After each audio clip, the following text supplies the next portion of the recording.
El día de hoy vamos a dar por iniciada la sexta entrevista en vivo, donde vamos a contar con dos expositores, uno de la Fundación de Asistencia Legal del Colegio Médico y una doctora invitada a la que le vamos a dar la bienvenida en breves momentos. Los temas que hoy día vamos a desarrollar son todos aquellos que ustedes mismos nos enviaron a través del formulario de inscripción que les hicimos llegar a sus correos electrónicos y en el cual agradecemos mucho nos hayan tenido la confianza para hacernos llegar aquellas incertidumbres que más los complican en este estado de emergencia y que en esta ocasión responden a cuál es la responsabilidad médico-legal de los comités de ética asistenciales. Es por eso que hemos dividido sus consultas a través de 4 grandes áreas. La primera que vamos a tratar es en términos generales explicar qué es y cómo se conforma un comité de ética. Luego vamos a preguntarnos cuál es el papel que cobran los comités de ética asistenciales en pandemia, si tienen algunas diferencias con los tiempos, digamos, de normalidad, cómo están funcionando durante esta crisis sanitaria y si se han encontrado con algunos problemas y los principales temas de reflexión a los cuales se han tenido que enfrentar. El tema 4 que vamos a tratar, todo sobre lo mismo en el fondo, pero aquí pasaríamos a las recomendaciones que les queremos dar para tener buenas prácticas de los comités. Dejamos algunas, no pocas consultas como un tema de cierre y al final le vamos a dar algunas palabras a los expositores a modo de conclusión. Sin perjuicio de todo lo anterior ya dicho y de los temas que hemos fijado para la presente entrevista online, quiero recordarles que también está la posibilidad del chat. En el chat me acompañan 2 periodistas que van a estar atentos a sus consultas y que en la medida que tengamos el tiempo vamos a agregarlas al final de nuestra entrevista y que yo también, periodista, mi nombre, aprovecho de presentarme, Mariela Fu, voy a hacer llegar también a los expositores. Algunas de las reglas y recomendaciones que damos ya se hicieron llegar en el video. Para quienes no nos vieron, por favor, recordarles mantener sus micrófonos apagados, idealmente también sus cámaras. Esta presentación se está grabando en vivo, por lo cual este material después va a estar a su disposición. Si alguno de ustedes no se inscribió a través del formulario y desea hacernos llegar alguna consulta, es importante que nos deje su correo electrónico para que en caso que no la podamos hacer en vivo, le respondamos directamente a través del correo, el cual es derivado a los abogados de la Fundación.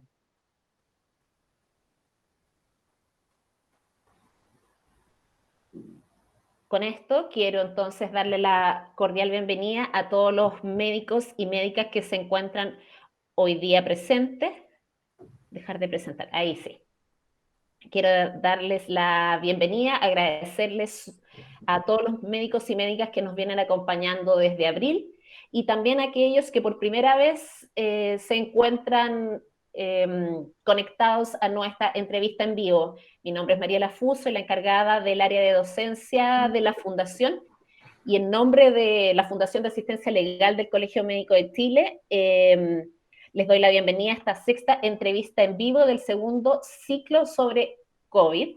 Esta es una instancia educativa acordada por nuestra fundación en la cual invitamos a un abogado de nuestra propia fundación y un médico o médica experta en un tema para responder las consultas que ustedes nos han hecho llegar previamente. Con ello quiero pasar a presentar a nuestros expositores que nos acompañan el día de hoy. El abogado Marcelo Bossi, él es abogado de la Fundación de Asistencia Legal del Colegio Médico de Chile, de la Pontificia Universidad Católica de Valparaíso. Posee diversos cursos de especialización en el área de Derecho Privado y un diploma en Reforma Procesal Penal de la Universidad Andrés Bello. Es por esta trayectoria y por su especialización que hoy es el encargado de las cortes al interior de la fundación. Y también le damos la cordial bienvenida a la doctora Carmen Astete. Ella es pediatra, especialista en genética clínica, magíster en bioética, ha sido miembro del Comité de Ética Asistencial del Hospital Luis Calvo Maquena y también del Comité de Ética Asistencial de la Clínica Los Coihues, profesor titular de la Universidad del Desarrollo y también profesor colaborador del Centro de Bioética de la misma universidad. Así que quiero darles la palabra, agradecerles, darles la bienvenida a ambos, confirmar si me escuchan muy bien, cómo están ustedes. Marcelo, ¿cómo estás? Hola, buenos días Mariela, buenos días a todos, gracias por la invitación. Te escucho perfectamente. Perfecto. Doctora, ¿usted también me escucha bien? ¿Está todo bien? Muy bien. Hola, buenos días. Muchas gracias también por la invitación. Gracias a Falmet por organizar este ciclo. Y yo te escucho muy bien y espero que tú también a mí. Sí, doctora. Y esperamos entonces que nos acompañe las conexiones hoy bien, no tengamos ningún problema. Vamos a comenzar entonces con la primera parte de esta entrevista que tiene que ver con las definiciones de lo que es y cómo se conforma un comité de ética. Y en ese sentido, darle primero la palabra al abogado y luego la doctora para que nos describan cuáles son las principales funciones del comité de ética, cuál es su objetivo, su naturaleza, si existen distintos tipos de comité de asistencia, perdón, comité de ética, y cómo están normados, cuál es la ley o las normas que los rigen. Así que le doy la palabra al abogado Bossi primero. Muchas gracias Mariela. Bueno, los comités de ética son órganos colegiados de carácter consultivo, de carácter además multidisciplinario, que tienen por objeto analizar y asesorar los conflictos de ética que se presenten durante las prestaciones de salud, además de con el objeto de contribuir a mejorar la calidad de la atención y proteger los derechos de las personas. Esa es la definición que da el decreto 62. Los comités de ética los asistenciales, están reglamentados en la Ley de Derecho y Deberes de los Pacientes, que es la 20.584, y tienen una reglamentación propia que es el decreto 62 del año 2013, donde se establecen los principios fundamentales que los rigen, su conformación, sus atribuciones, sus derechos y obligaciones. Es el marco legal que reglamenta esta materia. Perfecto, abogado. Doctora, Bueno, ¿puede contar un poco sí, quiénes son los miembros también del sí. comité? Sí, no voy a repetir la definición de comité porque esa que da el decreto 62 es la que en general se usa o se usa como órganos deliberativos para los mismos efectos que ya se dijeron. Pero en general nacieron como con 3 tipos de funciones, ¿ya? Que era esta función consultiva sobre casos clínicos en que se presenta algún conflicto ético, pero además una función formativa tanto para los miembros del comité de formación en bioética como para los profesionales de las instituciones a la cual el comité pertenece, y una función de elaborar guías o protocolos para situaciones que generan conflicto ético y que se ven con cierta regularidad o repetidas en el tiempo, ¿ya? Eso principalmente, y tal vez entonces ahí decir que los comités de ética asistenciales, inicialmente había comités de ética en las instituciones que tomaban tanto la parte de investigación como la asistencial, pero actualmente son dos comités distintos. Se piensa que no deben cumplir las dos funciones, que la asistencial se dedique a estos temas que ya dije, y el de ética científico se dedique a la regulación de las investigaciones y a la revisión de investigaciones, porque de alguna manera tienen metodologías distintas y las recomendaciones del Comité de Ética Asistencial no son vinculantes, las del Comité de Ética Científico sí, las decisiones son vinculantes, ¿ya? Eso más o menos sería, creo que ahí contesté todas las partes de la pregunta, ¿no? Gracias, doctora. Marcelo, ¿tú nos podrías contar un poquito qué tipo de profesionales son los que conforman el comité y cuáles son las responsabilidades que ellos tienen? Sí, claro. A ver, lo primero que hay que decir es que este es un órgano colegiado, es decir, está formado por más de 2 personas, y donde tiene un mínimo de 7 y un máximo de 9 miembros. Y la gracia es que, que su composición es multidisciplinaria, esto por expresa exposición de la ley, lo que apunta a que sean sus miembros personas que tengan distintas profesiones para enriquecer el debate y así poder dar una asesoría concreta y de gran calidad a los médicos y a las personas que consultan a ellos.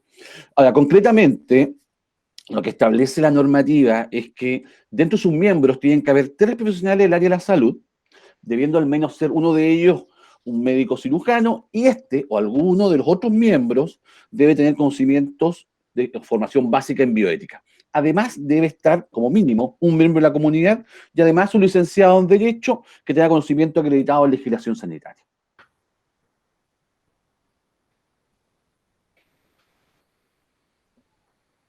Con respecto a la normativa legal, siempre nos hemos preguntado por qué la ley puso un máximo de 9 miembros, porque en realidad el ideal es que sea un número de miembros que permita que haya una buena deliberación, pero esto de que fueran máximo 9 no está tan claro que era el ideal, ¿ya? Sí, la verdad es que la experiencia es que no debieran ser más de 12 para que haga factible una buena deliberación, ¿ya?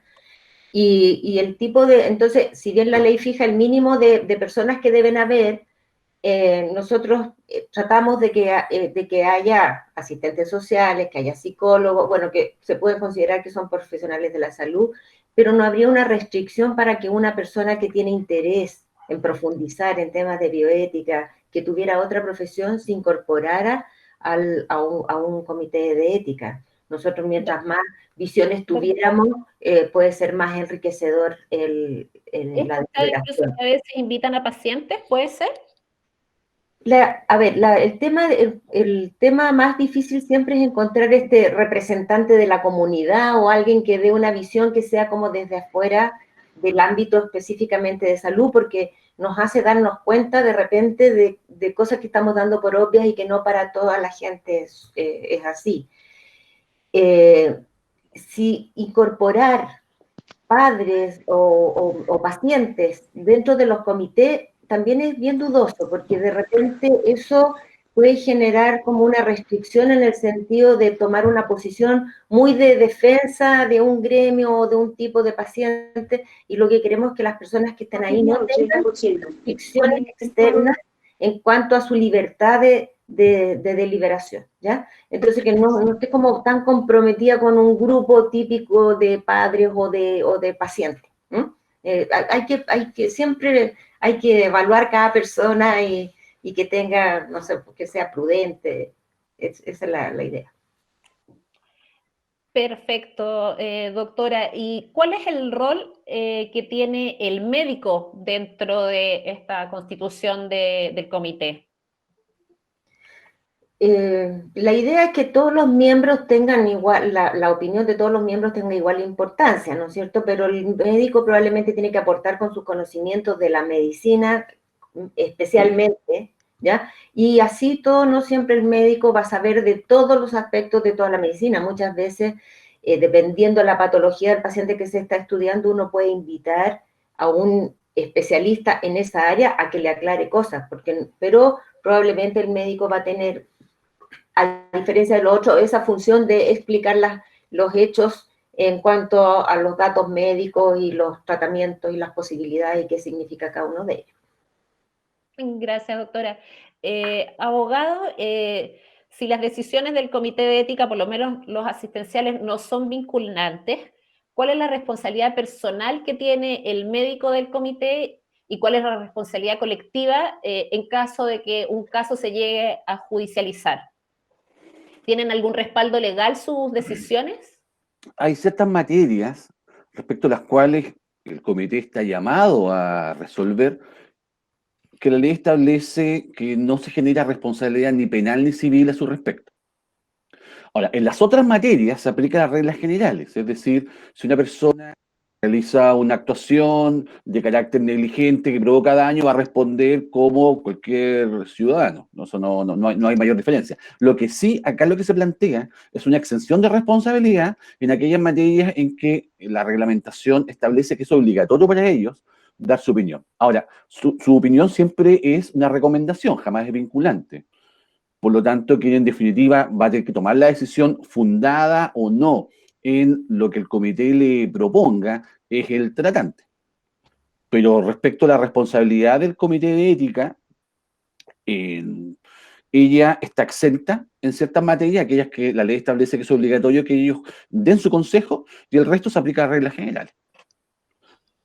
Perfecto, vale decir, Marcelo, en caso de que se produzca un conflicto con la familia, la responsabilidad primero es del tratante que tomó y acogió el consejo, podría no haberlo tomado, digamos, no está obligado a tomar la recomendación que le dé el comité. O de Lo que todas pasa, maneras también... lo que pasa es que la fuerza de la recomendación que hace el comité está dada por la calidad de su fundamentación. ¿Te fijas? O sea, no es obligatorio per se, por ley. Pero si el médico recurre al comité porque tiene un conflicto ético y la respuesta que da este comité es de una calidad tal que hace imposible no seguirla, obviamente que el médico la va a seguir. En definitiva, acá lo que se quiere es que un comité de expertos en materia de ética pueda dar su recomendación a un médico que tiene un conflicto ético y está pidiendo una asesoría en esa materia. Ahora, respecto de la responsabilidad legal, se aplican las reglas generales, con la excepción que acabo de señalar.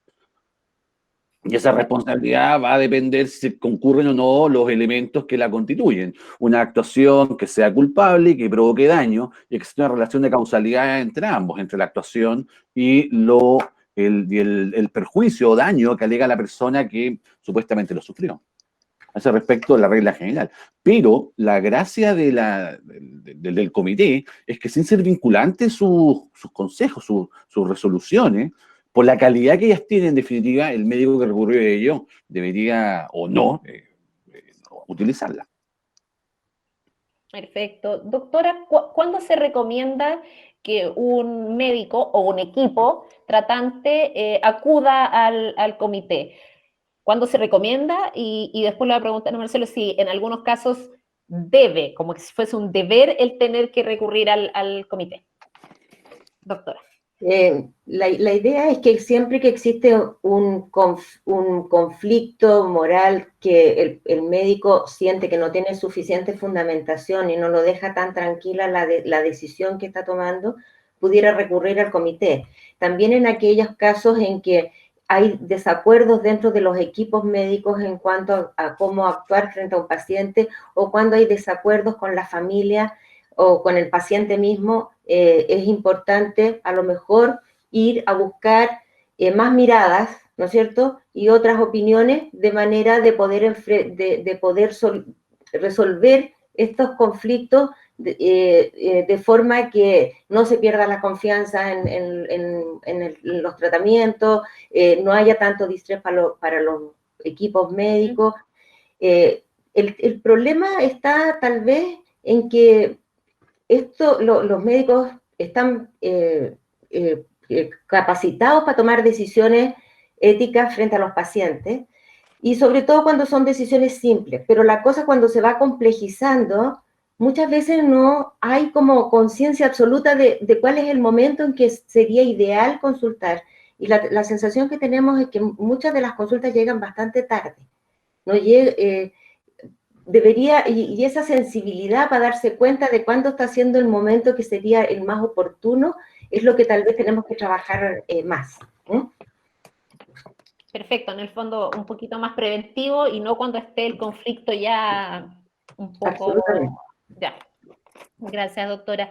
Y a Marcelo lo que le preguntaba, ¿hay ciertos casos donde sí o sí es como una obligatoriedad para el médico tener que recurrir al comité? Sí, son los casos que están establecidos en el artículo 17 de la ley 20.584, que son principalmente cuando el médico tiene dudas respecto de la competencia de la persona en relación con las indicaciones que le están dando, cuando la decisión tomada por la persona, su representante, le expone a un riesgo de daño o muerte, y siendo que con un tratamiento adecuado podrían salvar esa situación. Cuando hay rechazo a las indicaciones, insistencia del rechazo a las indicaciones o a la limitación del esfuerzo terapéutico por parte de la persona, esos son los casos en que es obligatorio concurrir, que el médico debe solicitar la opinión del comité de ética, y esos justamente son los casos en que el comité está exento de responsabilidad. Y hay otro caso que se refiere a la situación de de una alta forzosa, ahí también se debe recurrir al comité de ética. Ahora, insisto, estos son los casos mínimos. Ahora, yo he visto, por ejemplo, el comité de ética tiene que hacer una reglamentación interna. Yo he visto casos en los cuales, a través de la reglamentación interna, el comité establece situaciones donde también será obligatorio para los médicos concurrir a requerir su opinión. Pero eso ya es una reglamentación interna que puede darse a través del comité, todo esto obviamente sancionado por la jefatura del servicio. Gracias, Marcelo. Doctora, y según su experiencia, el comité debe tener y esto es una consulta que llegó al formulario, ¿el comité debe tener un rol más proactivo o reactivo? ¿Solo participar cuando se le convoca? ¿O puede ser un poquito más, a lo mejor para promover la prevención, como dice usted? No sé. Su palabra. Cuando estamos hablando de casos, de análisis de casos, creo que el comité tiene que actuar con bastante prudencia en el sentido de respetar al equipo médico en cuanto a cuando ellos creen que necesitan un asesoramiento o no. Pero tal vez, claro, lo que pasa es que muchas veces nos vamos dando cuenta de que hay mucho conflicto y que de repente no está esa sensibilidad para estarlo viendo y estar tomando decisiones en base realmente al conflicto y no seguir actuando y actuando sobre la marcha sin detenerse a mirar. Pero es complejo, yo creo que ir proactivamente a intervenir en un caso que lo está manejando el equipo.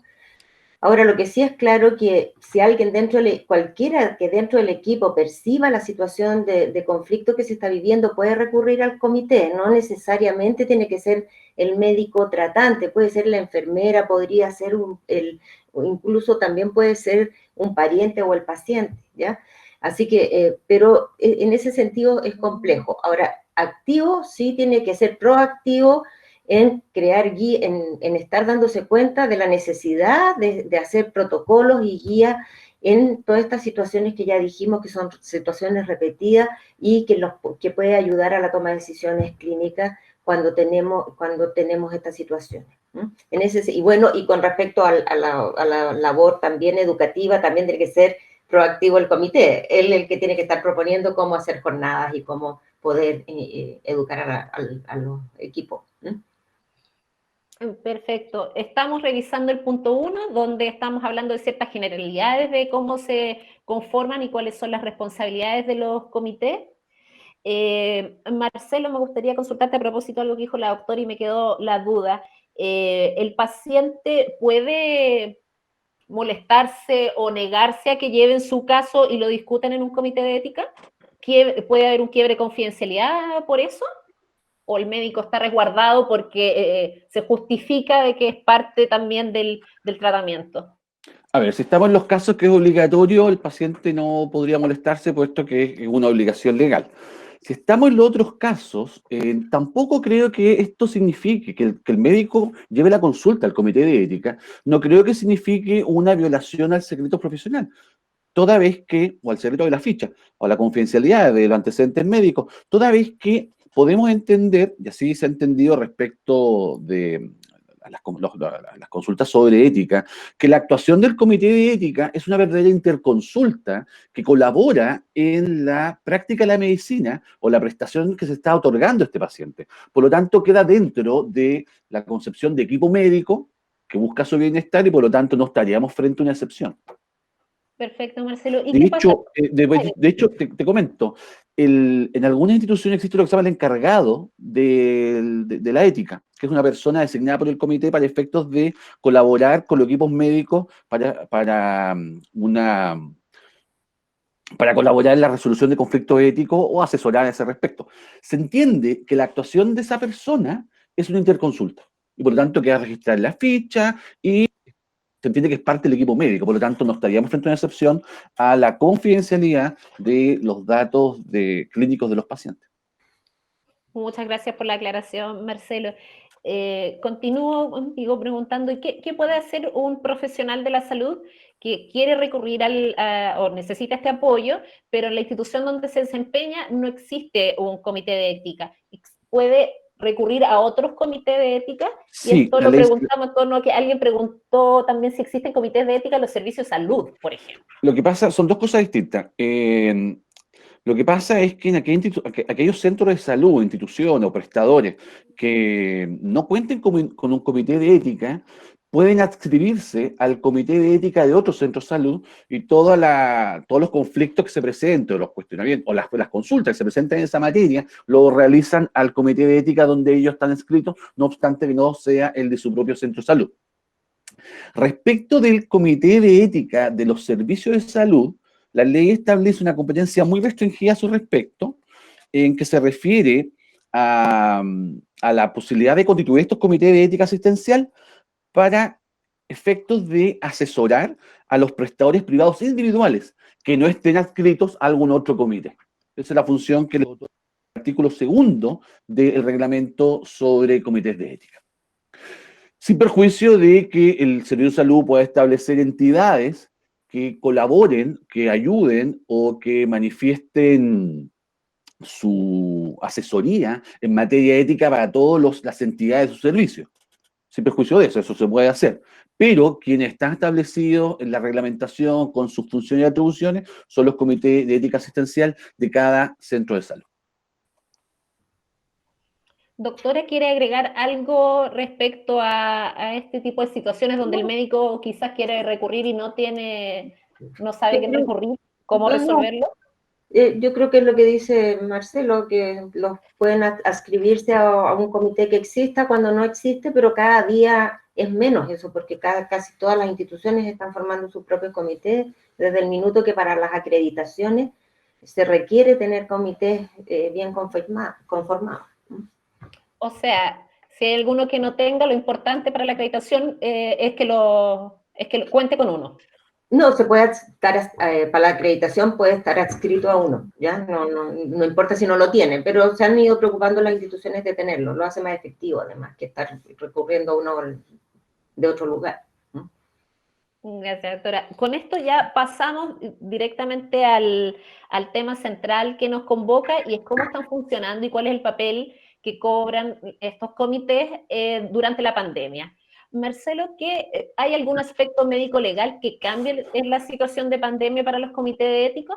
Por ejemplo, ¿pueden adquirir un rol vinculante en sus decisiones? No.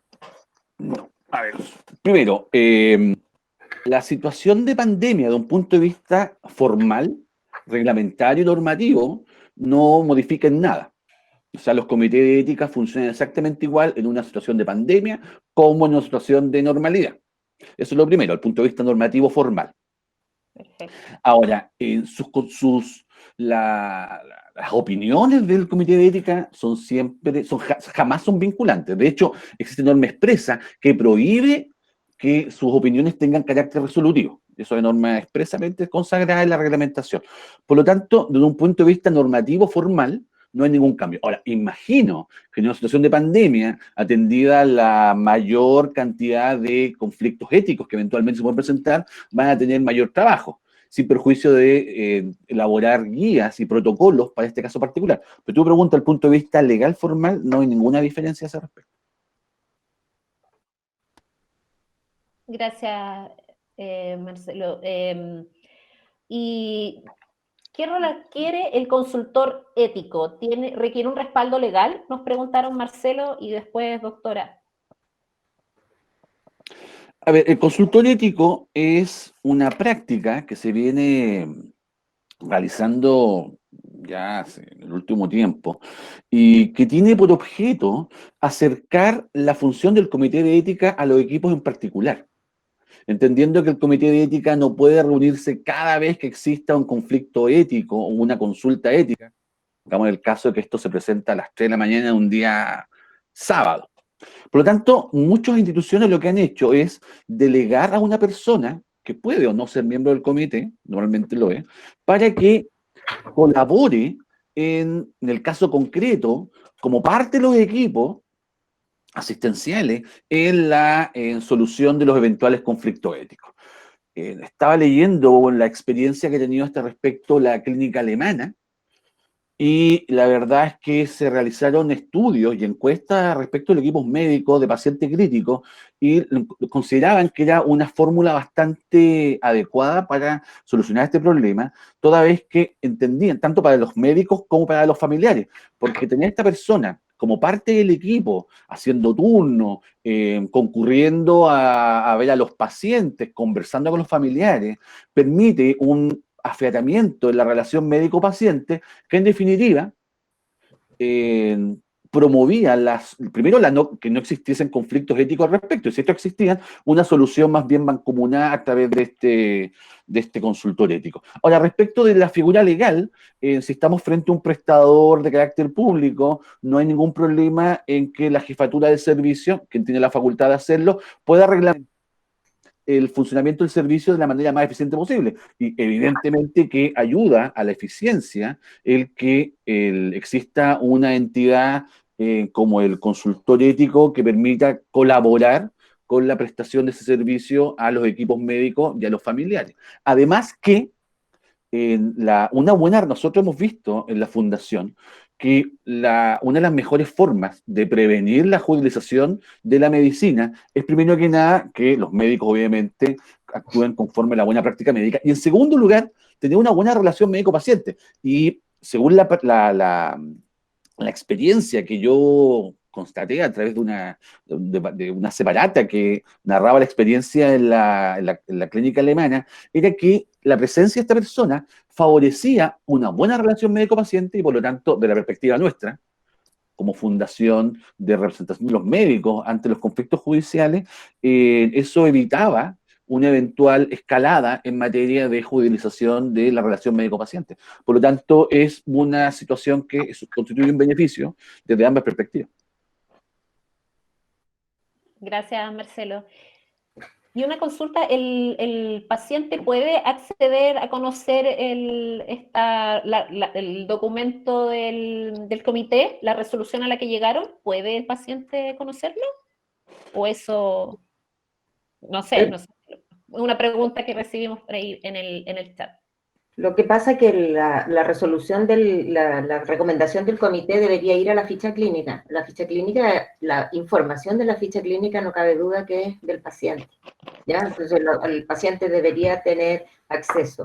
Y con respecto a la pregunta anterior, con respecto al tema de los consultores ético-clínicos y la función de los comités ahora en la pandemia, la verdad es que probablemente problemas o conflictos éticos hay muchos, y muchos muy repetidos, y los comités en todas partes se han abocado a los comités de ética asistencial a generar guías y protocolos para los ingresos a las unidades de cuidado intensivo, para los de priorización de pacientes, y es bastante difícil que estén que en esta situación de crisis, con tanta cantidad de pacientes, se puedan los equipos recurrir a los comités de ética con los casos, y por eso se ha propuesto que en realidad esta idea de tener los consultores podría ser muy eficiente en este minuto, para ayudar a los equipos a bajarles el estrés de estar tomando decisiones que son muy duras. Los médicos de cuidados intensivos están acostumbrados a vivir la muerte de sus pacientes, pero no en esta cantidad, no de esta forma, y esto, el ideal sería que pudieran tener un apoyo para la toma de decisiones en que se pueda hacer la reflexión y se pueda hacer la fundamentación suficiente, ¿ya? Pero en general, el tema de los consultores bioéticos no ha estado tan aceptado en todas partes. Hay gente que dice que pierde el sentido de tener visiones distintas y que al final termina siendo la visión de una sola persona, ¿ya?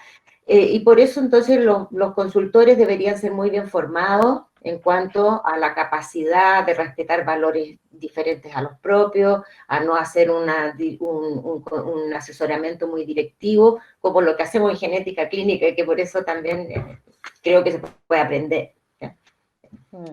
Sí, a ese respecto, la doctora tiene toda la razón. Justamente uno de los comentarios que salían en esta separata era que, si bien esta figura colaboraba a acercar, en los casos de crisis al equipo médico, le ayudaba a la cercanía, justamente la gracia del comité de ética es su carácter multidisciplinario, donde gente de distintas profesiones, algunas del ámbito de salud, otros que no, un miembro de la comunidad, podía manifestar su opinión y con eso enriquecer el debate y llegar a una ética mucho más amplia y no solamente determinada por la persona del delegado o el consultor ético. Eso tiene toda la razón la doctora. Eso es verdad. Qué bueno los comentarios que están haciendo, porque efectivamente muchas de las consultas, y lo conversábamos en el equipo, efectivamente deben tener que ver con que durante la pandemia les ha tocado enfrentarse a muchas preguntas y a muchas decisiones complejas en las cuales no tenían experiencia. Y en ese sentido, doctora, nos preguntaban cómo se puede resolver un conflicto cuando hay una urgencia y no se puede recurrir al comité de forma tan rápida.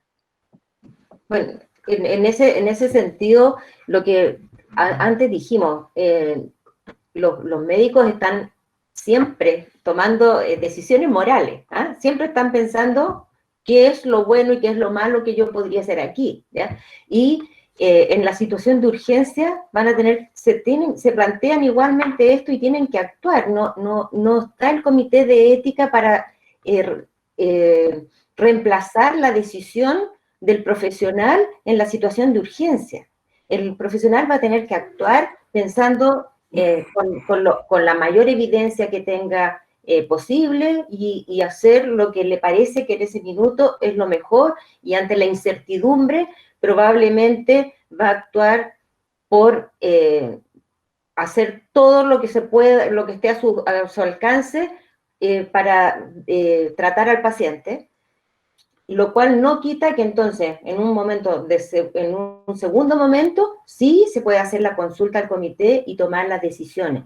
No es necesario tomar las decisiones clínicas se toman en ese minuto y después se hará la evaluación con respecto a qué es lo mejor para el paciente y considerar todos los valores y las circunstancias que están en juego para poder retrotraer los tratamientos que se pusieron, ¿me entiendes? O seguir adelante, pero se puede hacer en un momento de reflexión más calmada y posterior.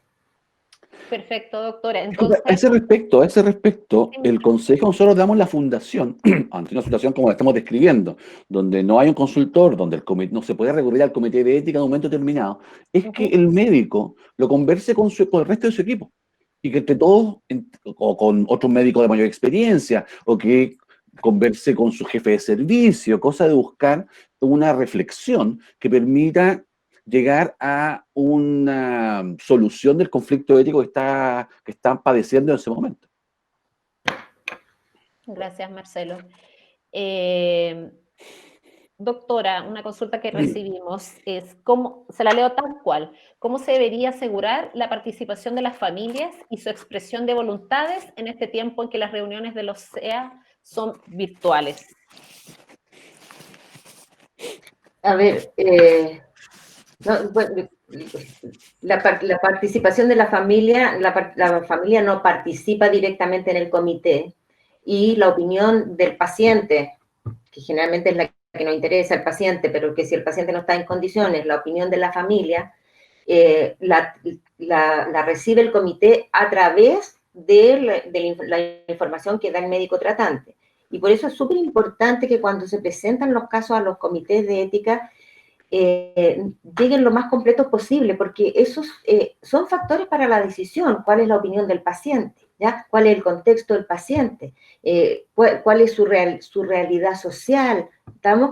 Y todo eso pero todo eso lo trae el médico. Ahora, ¿cómo están consiguiendo los médicos las opiniones de los pacientes también es una situación difícil hoy día, por todo lo que sabemos, y lo que sí se está tratando de promover es que lo antes posible se tomen las opiniones de los pacientes, antes de que entremos en la situación crítica de tener que llevarlo a un ventilador, o que por favor se traten de promover que los pacientes expresen sus deseos apenas están llegando a los diagnósticos. Gracias, doctora. Y con eso queremos pasar ya a un tercer tema que tiene que ver con cómo están funcionando, de alguna forma la doctora ya lo adelantó, cómo están funcionando los comités durante las crisis. Ponemos el ejemplo que nos preguntaron en algunos casos de forma a través del teletrabajo, y cuáles son los principales problemas o desafíos a los que se ven enfrentados los equipos de los comités. Doctora, ¿tiene alguna información desde su experiencia? ¿Cuáles son los principales temas de reflexión que les ha tocado tratar durante la crisis a los comités? Lo que yo, principalmente, son estos criterios de ingreso a unidades de tratamiento intensivo, criterios de priorización de recursos, también la preocupación por cómo apoyar a los equipos de salud, que son los que están en una situación no solo de estrés frente al trabajo, sino que también son seres humanos que están con estrés por lo que está, por su riesgo de contagio, por los riesgos de contagio de su familia, y entonces también los comités se están preocupando de apoyar a la institución en cómo ir creando instancias de apoyo a los equipos, ¿ya? Y trabajando mucho en forma a distancia, y algunos comités que yo tengo la experiencia que algunos comités dificultad para funcionar porque los miembros del comité están con mucha carga asistencial en este minuto, asumiendo labores dentro de su institución, y eso ha hecho difícil en algunas instituciones que los comités sigan funcionando, ¿no? En la mayoría creo que no, que hay suficiente personal como para que los miembros del comité puedan seguir cumpliendo su labor. Gracias, doctora. Marcelo, la siguiente consulta. ¿Qué grado de dificultad tienen los comités de ética en esta enfermedad emergente? A ver, desde el punto de vista normativo, no existe ninguna distinción si estamos frente a un conflicto ético que se presente, a una consulta ética que se presente en relación a una enfermedad que es emergente o que sea una enfermedad que no tenga esa característica. Sin embargo, imagino yo que la pregunta apunta más a determinar qué ocurre frente a una situación como la que estamos viviendo, donde en el fondo es una enfermedad donde nadie tiene, por así decirlo, un conocimiento pleno de qué se trata, de tampoco cuáles son sus efectos secundarios, ni tampoco cuáles son las posibilidades de tratamiento determinado. Por lo tanto, imagino que va más por ahí la pregunta. Ahora, si ese es el caso, en ese sentido, el Comité de Ética mantiene exactamente las mismas atribuciones, tiene las mismas obligaciones y sus funciones son exactamente las mismas. O sea, la normativa que reglamenta el Comité de Ética no hace distinción si estamos frente a una enfermedad emergente o no, si está un momento de pandemia o una situación de aparente normalidad a ese respecto. Desde el punto de vista normativo no hay diferencia. Yo imagino que el tipo de preguntas o imagino que el tipo de protocolos que ellos crean para resolver los conflictos éticos tendrán otra dimensión desde el punto de vista del fondo. Pero desde el punto de vista formal normativo no hay ninguna distinción a ese respecto. Quizás se generen más consultas, pero dentro del ámbito normal de la reglamentación que los comités de ética tienen. Gracias. Doctora, otra consulta que recibimos, si debieran tener un rol más activo en las prácticas asistenciales, los SEA, entendiendo que se encuentran ahora con un problema sanitario donde hay mayor presión asistencial. Bueno, yo creo que sí, que en el fondo, ya sea a través de mini comités porque todo el comité en la sala con el paciente, al lado de la cama de los pacientes no es factible, pero sí el que pudiéramos Yo creo que es súper importante en este minuto que hubiera dentro de los equipos alguien asesorando en la parte bioética como para ayudar a que las decisiones que se toman sean decisiones que en realidad tienen una justificación súper razonable y quitar esta como sensación de culpa y de distrés emocional que se sufre muchas veces por tener que pasar a un paciente a un cuidado paliativo, que es lo que muchas veces va a ser lo mejor para el paciente. Nosotros lo que no vamos a poder dejar de hacer en este minuto es cuidar a todos los pacientes, ¿ya? Y cuidarlos lo mejor posible. Y entender que muchas veces ese cuidado que les vamos a dar es mucho mejor que seguir tratando a full, pero para eso, claro, se necesita un poco de paz y de reflexión y en el fondo yo creo que la gente que trabaja en bioética lo tiene un poco más internalizado, no es que los otros no lo tengan, pero se sale más a flor de piel de poder explicar esto y no ser el último responsable que está al lado de la cama y ayudar a este último responsable en tomar las decisiones con más paz y más tranquilidad. Yo creo que sí deberían estar en esta situación de crisis, deberían tomar más relevancia estos apoyos a los equipos. Gracias, doctora. Esta pregunta me gustaría hacérsela a ambos, desde lo legal y después, doctora, según lo que usted ha visto. ¿Existe un plazo para que el comité dé una respuesta a una consulta, Marcelo? Y a la doctora, si la experiencia dice que, no sé, a lo mejor cierto temor de los médicos de pedir esta orientación porque tienen miedo que se dilate mucho y hay que tomar decisiones rápido, no sé. Así que les doy la palabra a ambos, por favor. Primero, abogado. La reglamentación de los comités no establece un plazo. Sin embargo, esa materia queda sometida a la reglamentación interna que el mismo comité se da. Por lo tanto, los plazos, las fórmulas, cómo se lleva a cabo la consulta, de qué manera las deliberaciones, cómo se organizan, toda esa organización interna del comité está entregado a una reglamentación interna que ellos mismos se dan. Por lo tanto, cada comité puede establecer la reglamentación que estimen conveniente en relación a los plazos, las fórmulas o la forma en que se realiza la consulta.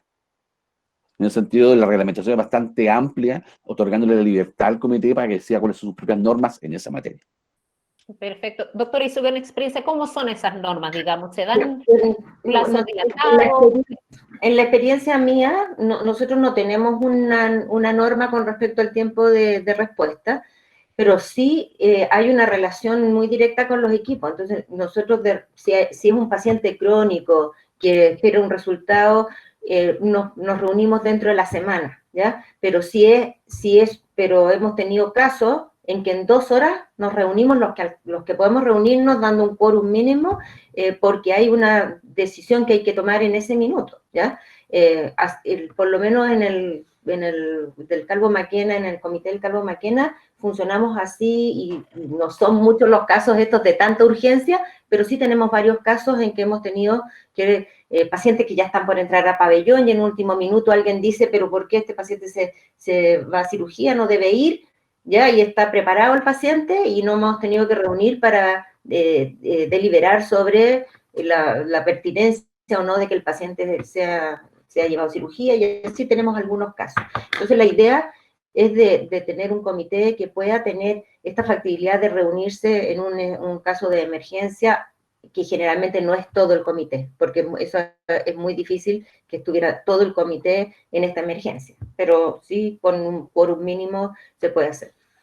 ¿Sabes, Mariela? Otra alternativa que se ha planteado es la existencia de un triage, donde incluso se planteó en una entrevista anterior acá que otorgó la Fundación, donde se plantea la existencia de una persona que sea un médico experto en materias de bioética y otra persona, o sea, un médico experto en materia de paciente crítico y otra persona que sea experto en materia de bioética. Y de esa manera tratar de solucionar los conflictos que se presenten más en la urgencia.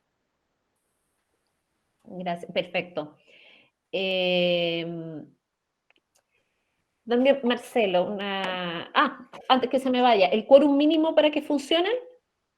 A propósito de la consulta. Legalmente dice que debería ser ¿cómo se llama? Mayoría simple de los mayoría miembros. simple, mayoría Mayoría simple. simple de los miembros. Entonces, si son 9, deberían ser 5. Claro, Si son 7, deberían ser 4. exacto. Perfecto. ¿Qué responsabilidad legal tienen los autores de las guías clínicas para la toma de decisiones durante la pandemia? Si estos autores, digamos, son del comité de ética, crean estas guías clínicas, ¿tienen una responsabilidad legal, Marcelo, por sus recomendaciones a través de estas guías? La regla general de cualquier persona, en el sentido de que si se realiza una actuación o se incurre una omisión que provoque daño de forma negligente y hay una relación de causalidad entre la actuación y el daño, se aplica regla general en materia de responsabilidad. Ahora, si es una entidad estatal, ahí se aplican las normas, no se aplican las normas del derecho común, sino que se aplican los criterios de imputación de la falta de servicio y la falta personal. Pero ahí se entiende que quien falla no es el funcionario, sino que el que falla es el servicio. Y se genera responsabilidad extracontractual respecto del Estado, si es que podemos probar que existe una relación de causalidad directa, natural y normativa entre el daño y la actuación del funcionario. En este caso, habría quien pretenda una indemnización, quien pretenda el pago de perjuicios a ese respecto, tiene que ser capaz de acreditar que en la realización de la guía misma, es el acto dañoso y hay una relación de causalidad directa entre ambos. Pero no hay ninguna norma que haga una diferencia al respecto, se aplican las reglas generales. Ahora, me gustaría agregar que obviamente ninguna recomendación de comité ni ninguna guía podría ir en contra de la ley, ¿no es cierto? Claro. Como básicamente eso, ¿no? Y después las otras serían daños menores. Y con eso entramos ahora al cuarto tema, que son recomendaciones directas para los comités. En ese sentido, doctora, ¿debe consultarse toda adecuación del esfuerzo terapéutico? La adecuación de esfuerzo terapéutico, la limitación de esfuerzo terapéutico tiene criterios clínicos, ¿ya? No, se evalúa la futilidad del tratamiento, se evalúa la proporcionalidad del tratamiento, básicamente, ¿ya? Se evalúa que los beneficios realmente sean superiores a los daños que puede tener un tratamiento, y en realidad, desde ese punto de vista, no habría por qué, o sea, los médicos podrían tomar esa decisión de adecuar tratamiento, o deberían poder tomar esa decisión de adecuar tratamiento sin mayor dificultad, ni tener que estar pidiendo permiso, entre comillas, para hacerlo, pero obviamente se recomienda, por una parte, que esto sea conversado con el paciente, nada más que por un sentido de respeto hacia las personas, de explicar y de que entiendan por qué vamos a cambiar de tratamiento, vamos a pasar de un tratamiento a otro, ¿ya? Es que es como lo mínimo dentro de una relación clínica que se respete, digamos, y que sea una relación de confianza y que pretendamos que haya un nexo y un compromiso que no dañe el tratamiento de la persona. Pero después, frente a esto puede haber un conflicto en sentido de que los pacientes estén pidiendo que se continúe con tratamientos. Puede haber situaciones en que no es tan claro que, porque la medicina es incierta y que pareciera que no es bueno seguir, pero todavía puede haber alguna esperanza por algún lado, y entonces se necesita poner todo en una balanza de prudencia y poder discutirlo con más personas, ¿ya? Entonces, muchas veces las limitaciones de esfuerzo terapéutico, las adecuaciones de tratamiento terapéutico, de tratamiento, son llevadas al comité por esto, porque hay discrepancias o porque tampoco hay certezas tan absolutas de que esa es la mejor medida. Yo diría que al revés, desgraciadamente, hacemos poca adecuación, ¿ya? Llegamos tarde a adecuar tratamientos, nos obstinamos en los tratamientos con más frecuencia que lo que limitamos tratamientos, ¿ya? Sí. Gracias, doctora. Respecto a ese tema, recibimos algunas más que una pregunta, digamos, pero les vamos a hacer llegar un video, una entrevista que tratamos específicamente sobre decisiones éticas complejas, sin perjuicio de que si hay un mayor interés se puede volver a hacer una entrevista específica, digamos, del tema. Marcelo, ¿cómo se registra el documento de decisiones del Comité de Ética? Se levanta un acta. Se levanta un acta donde consta, a ver, las decisiones en principio, lo ideal es que sean unánimes.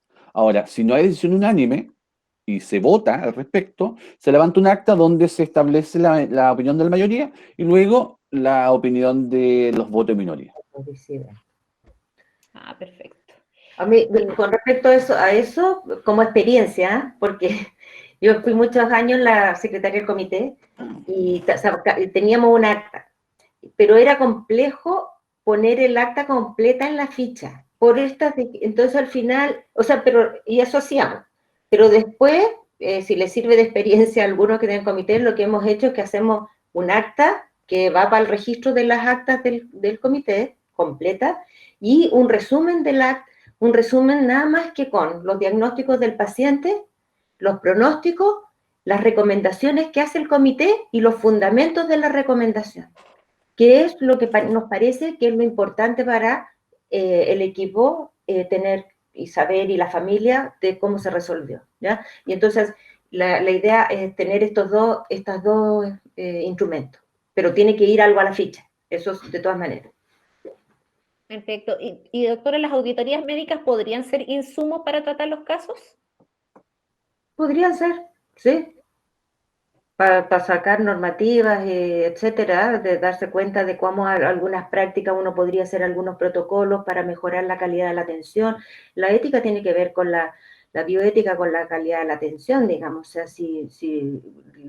mientras más ético sea la atención, mejor es la calidad que tenemos. Y eso lo saben ustedes, por algo están preocupados de aquí en Falmet, de que hablemos temas de bioética.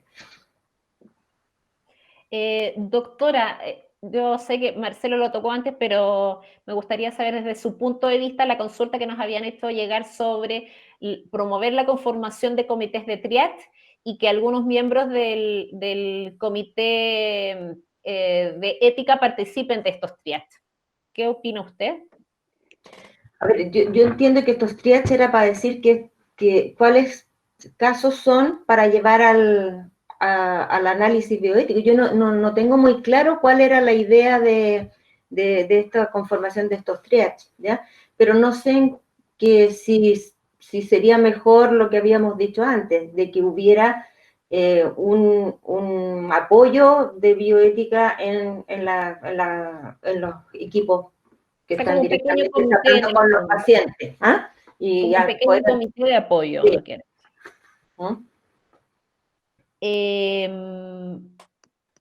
¿La voluntad anticipada es legal si está firmada en una notaría, Marcelo? No existe esa figura en nuestro ordenamiento. La ley de derecho de deber de los pacientes no contempla esa posibilidad. Por lo tanto, en este momento, en nuestra legislación, esa alternativa no está contemplada. Por lo tanto, no tendría valor. Ahora, siempre el consentimiento del paciente, la voluntad del paciente, entendiendo la autonomía de la voluntad que se manifiesta libre, informadamente, es lo más relevante. Manifestar de manera anticipada, si no está contemplada nuestra legislación, no es factible hacerlo en un documento ni nada por el estilo. Hay que estar al caso, la voluntad que el paciente de manera informada y consciente otorga al médico una vez que éste le plantea cuál es su diagnóstico, cuáles son las probabilidades de tratamiento, cuáles son las alternativas, las eventuales complicaciones, las limitaciones. Todo dentro del concepto, del contexto del constituyente informado, pero voluntad anticipada, nuestra legislación no contempla esa alternativa. Ahora, si bien no está dentro de la legislación, bueno, está el título, ¿no? De la voluntad anticipada está en el título de algunos de los artículos, pero para abajo no dice nada. Entonces, no, exactamente, a partir del artículo 16 de la ley. Sí, ¿eh? Pero lo que en la práctica clínica, si bien es cierto, no está legislado sobre la voluntad anticipada, es bastante útil tener voluntades anticipadas del paciente. Como decía Marcelo, lo que nosotros necesitamos es el consentimiento del paciente. Pero cuando el paciente no está en condiciones de dar consentimiento, lo que podría reemplazar son estas voluntades anticipadas que ayudan a la toma de decisiones muchísimo, ¿ya? Pero que es unas voluntades anticipadas que hayan sido compartidas con la familia. Porque en definitiva, si la persona le ha dicho a la familia, yo quiero para mi final de la vida esto y que sea así o asá, eso ayuda mucho a tomar decisiones complejas, ¿ya? Entonces, la idea es que promover en la sociedad que estas conversaciones se tengan. Ojalá se tengan y serían de mucha ayuda y que se tengan con los médicos tratantes, pero y se tengan en la familia de manera de poder respetar al máximo los valores del afectado cuando hay que tomar decisiones. Obviamente que las voluntades anticipadas no reemplazan la opinión del paciente cuando éste la puede dar. Si el paciente la puede dar, hay que tomar la opinión del paciente, pero es cuando el paciente no está en condiciones de dar su opinión, es cuando tienen relevancia, ¿ya? Muchas gracias. Esperamos así haber contestado tanto a la persona que nos hizo llegar en el formulario como la pregunta en el chat. Por tiempo, me gustaría pasar a las consultas finales, porque habíamos recibido algunas consultas sobre los comités científicos, los comités de ética científicos, la verdad, que es un tema que consideramos que requeriría un espacio aparte. Pero si algún tiempo nos queda, al final voy a tratar de darle algunos minutos para eso. Pero para no quitar tiempo al tema 5, voy a pasar ahora a eso. Marcelo, una consulta que recibimos es un poquito quizás una opinión. En esta época de la judicialización del ejercicio de la medicina, ¿puede ser un peligro que los comités de ética se conviertan en guardianes legales cuya única función sea promover la adherencia a la ley?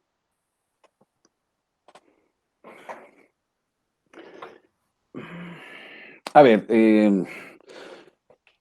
tal como ya lo señaló la doctora, el Comité de Ética obviamente que está adscrito a lo que establece la ley. La ley, un marco regulatorio, es obligatorio para todos, seamos o no miembros del Comité de Ética, si somos ciudadanos o no, si vivimos dentro de la República, la ley es obligatoria para todos. Por lo tanto, el marco legal está, por así decirlo, es obligatorio para todo tipo de decisiones, comité de ética o no. Sin perjuicio de eso, la presencia de abogados con conocimiento en legislación sanitaria,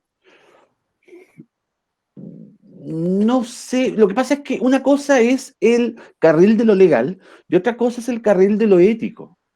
Si bien estamos hablando de, ambos son sistemas de regulación de la conducta, cada uno tiene fines y apuntas a reglamentar con un diferente objetivo. La reglamentación legal lo que busca, en definitiva, es ser un conjunto de normas que, en definitiva, lo que establezcan sea la reglamentación del comportamiento humano externo, en atención a principios como la justicia, el orden público y la paz social. En cambio, el ordenamiento, lo ético, el sistema deontológico que establece la ética, o que busca establecer la ética, es apuntando al bien, a lo bueno en sí.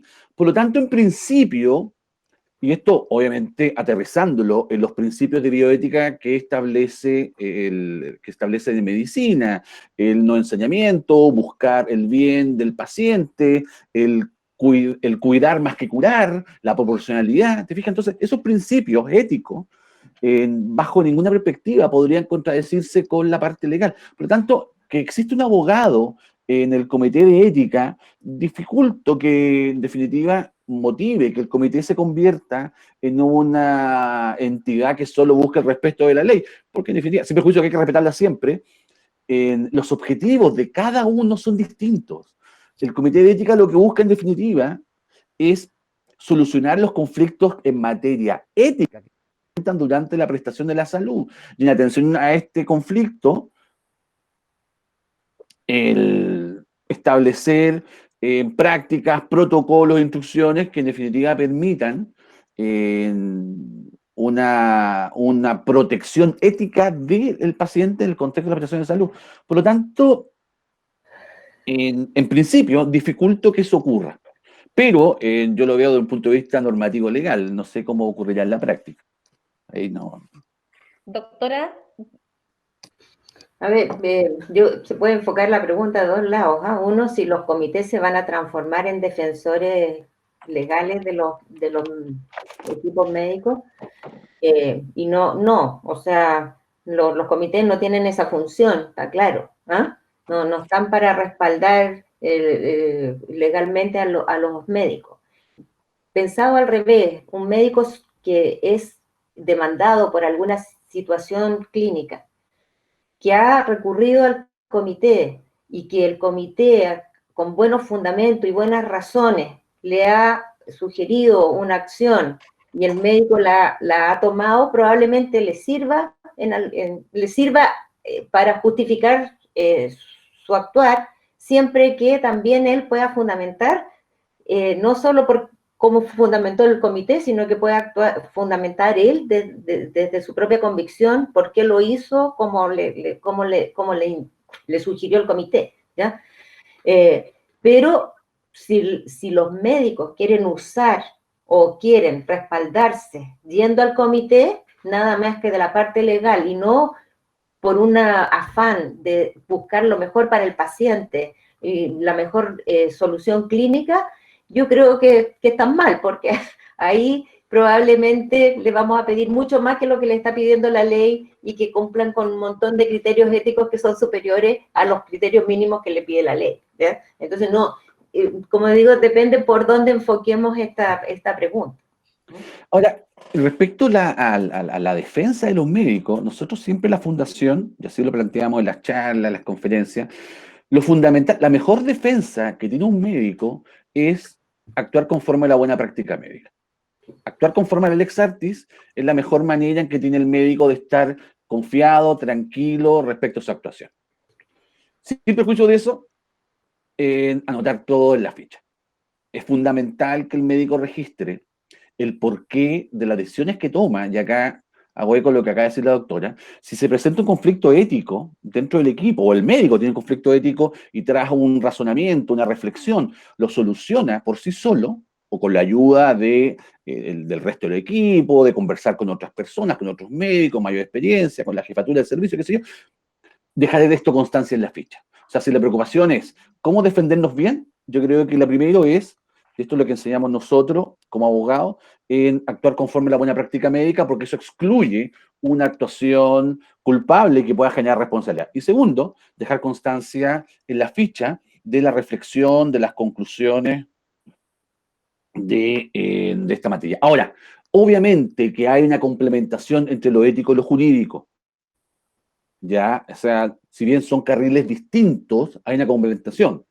Hay deberes éticos que constituyen parte de la buena práctica médica. Por ejemplo, todo lo relativo a la información a los pacientes, hay una obligación legal de otorgarla y además hay una obligación ética, entregar la mayor cantidad de información necesaria al paciente para que éste consienta libre, informada y conscientemente. ¿Te fijas? Por lo tanto, muchas veces dentro de la lex artis se entienden que hay deberes éticos que deben cumplirse, y si estos no se cumplen, hay una violación a la buena práctica médica. Por lo tanto, hay una verdadera complementación entre ambos sistemas normativos. No hay una división tan tajante, esto sí y esto no. Más hoy en día, con nuestra legislación de protección a los pacientes. Marcelo, y aprovecho una consulta que llegó recién en el chat. Si el abogado que participa en el comité de ética asistencial es el abogado jefe del establecimiento, ¿puede tener conflicto de interés respecto a sus opiniones o deliberación cuando depende directamente del director?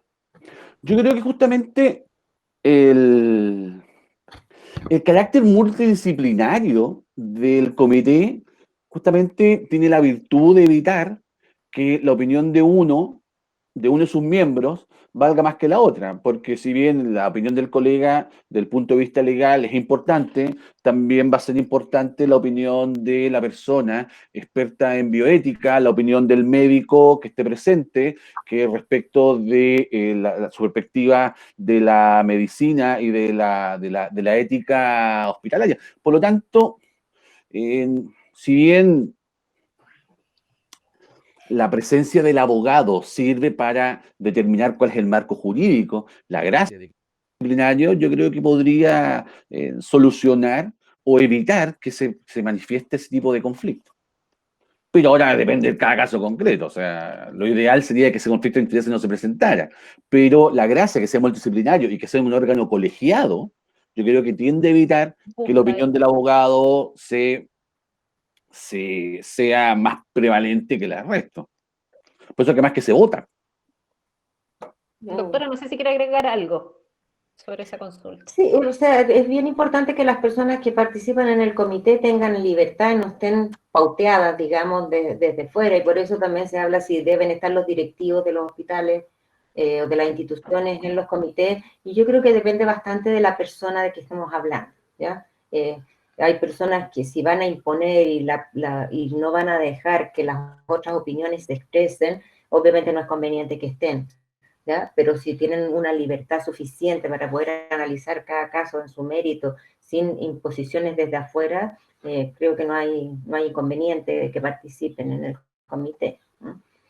Ahora, una de las características del comité es que goza de autonomía e independencia. Tiene que. Claro. Tiene que. Exacto, si no, entonces no cumpliría su función a cabalidad. O sea, el abogado miembro no tiene por qué sentirse presionado y se cuenta con una protección de autonomía, Marcelo, ¿eso? No, lo que me refiero es que el comité como entidad ha de ser autónomo e independiente. Ya. Todo en ese sentido no debería sufrir presiones de ningún tipo, porque goza de este estatus de autonomía e independencia. Además que lo que decía hace un rato, la fuerza vinculante de las decisiones del comité va en directa relación con la calidad de los fundamentos de las recomendaciones que hacen. Por tanto, si el fundamento es de alta calidad y está fundado y está razonado y está basado en la ética, por así decirlo, no hay problema en que se aplique a ese respecto. Gracias, Marcelo. Quiero hacerles llegar una consulta que recibimos desde el Observatorio de Bioética y Derecho de la Cátedra UNESCO de Bioética de la Universidad de Barcelona. Aprovechando la contingencia, ¿cómo podemos poner en valor el papel de los comités de ética? Doctora.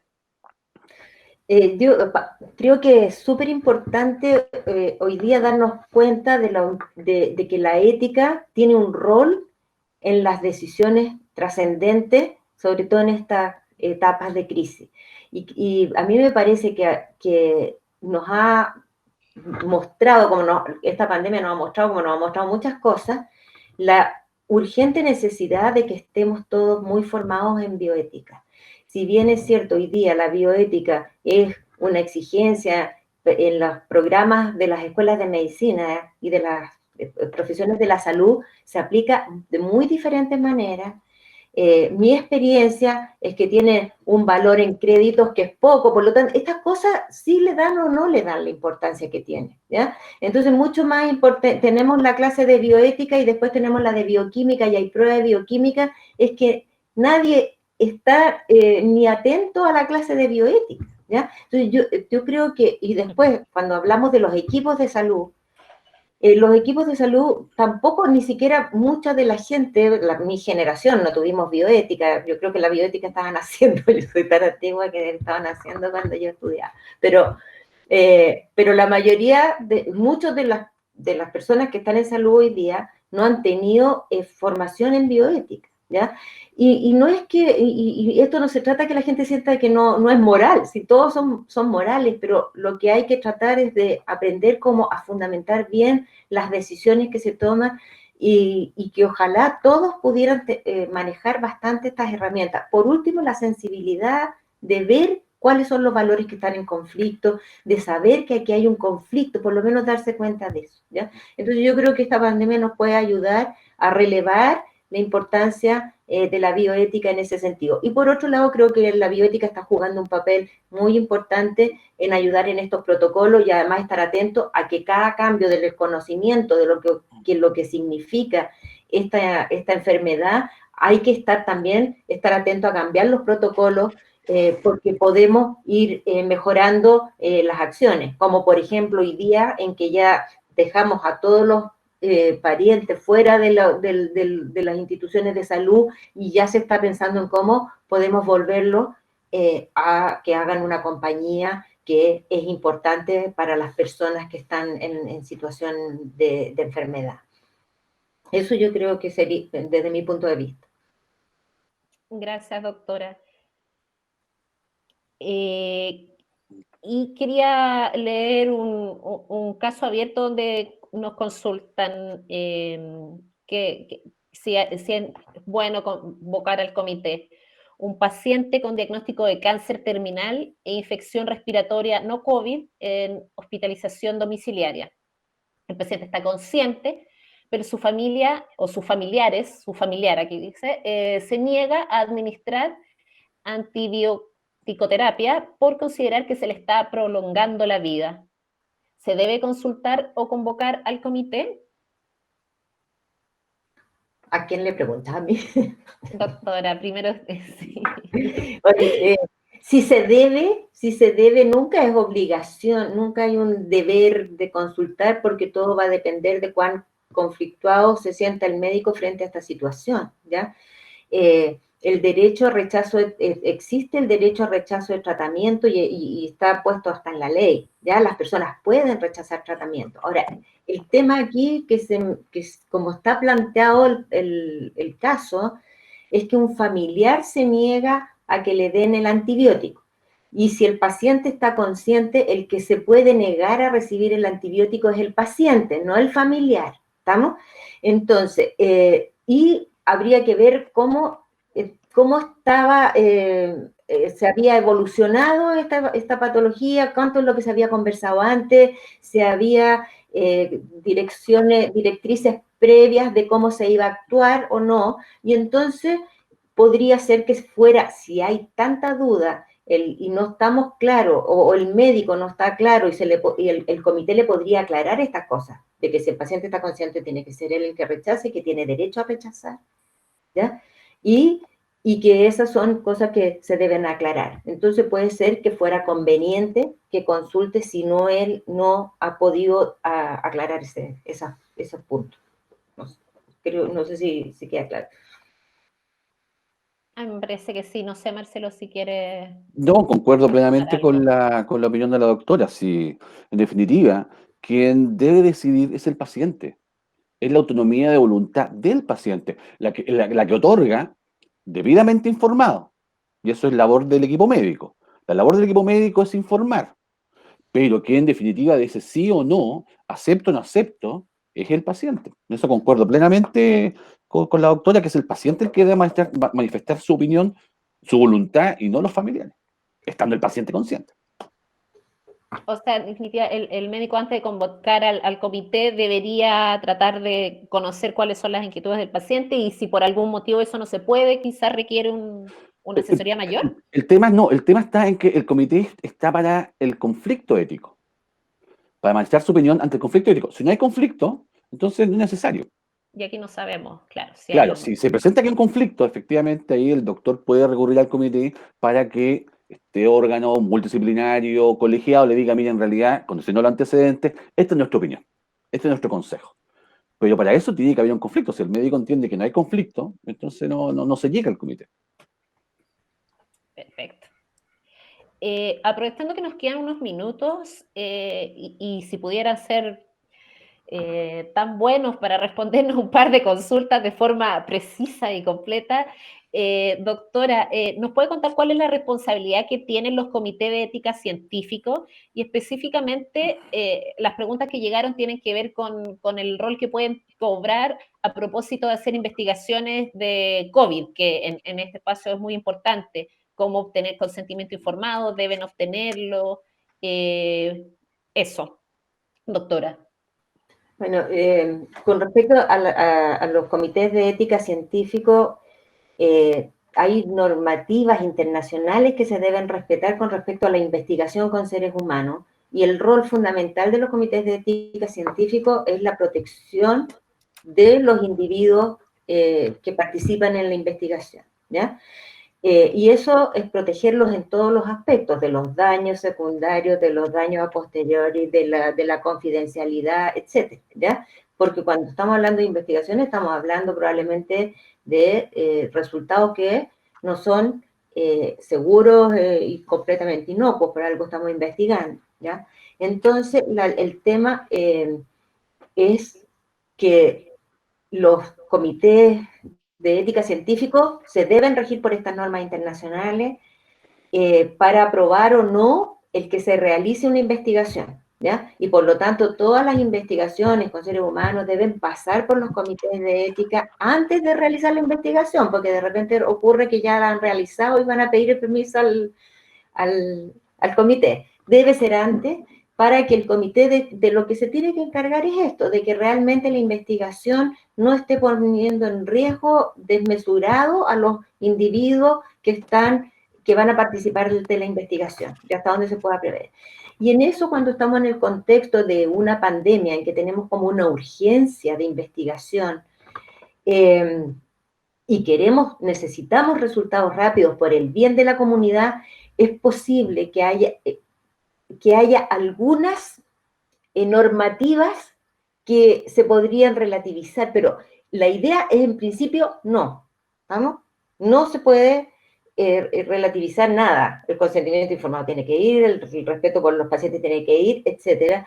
Y ya se verá si hay alguna investigación, y bueno, y para esto hay sesiones completas y están también en el internet, de cuáles son las cosas que se podrían obviar, a lo mejor con usar poblaciones más pequeñas para validar resultados.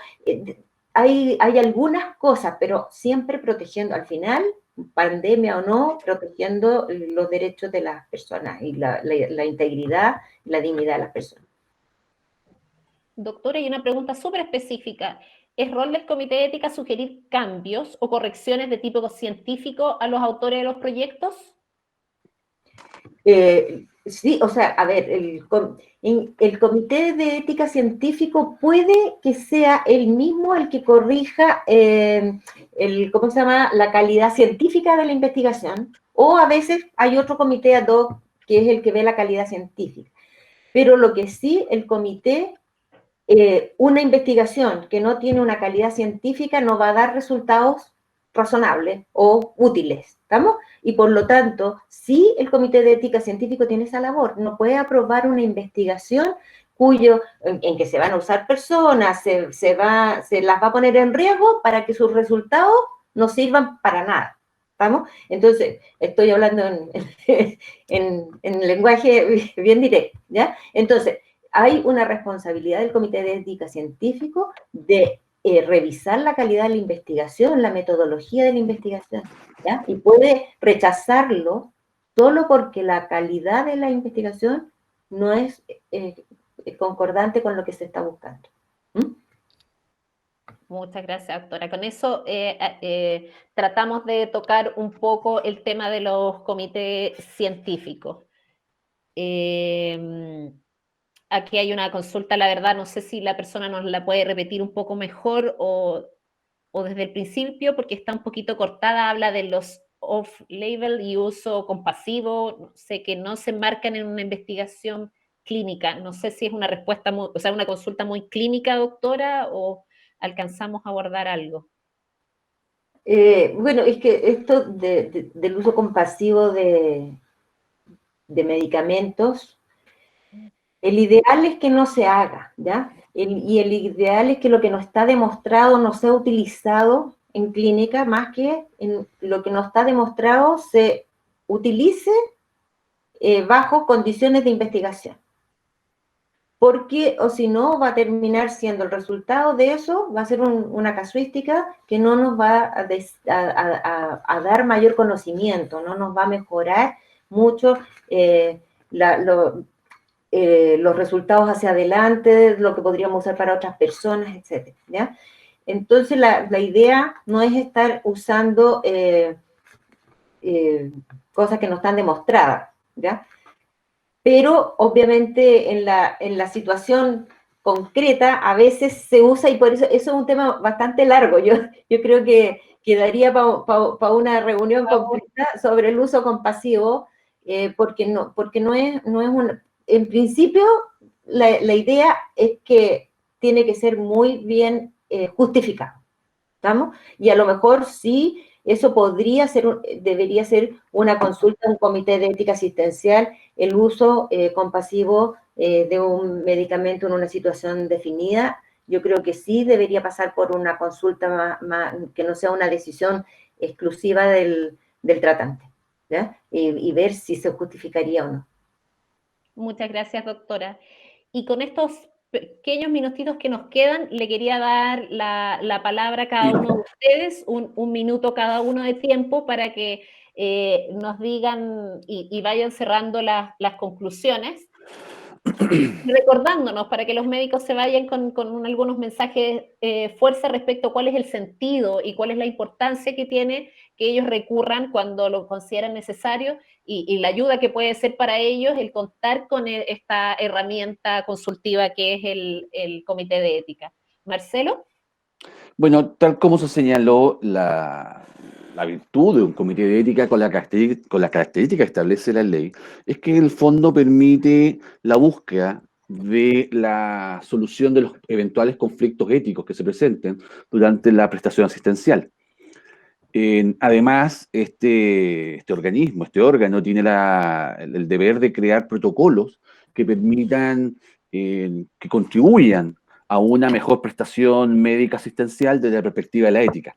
Además, lo que ya señalé en su momento, la Lex Artis como regla de comportamiento deseado para la actuación de los profesionales de la salud se nutre mucho. Hay muchos elementos de la ética que están incorporados a la buena práctica médica, por lo tanto, el cumplimiento de estos deberes implica además el rechazo de una consideración o de entender que el comportamiento ha sido bajo alguna forma culpable o negligente.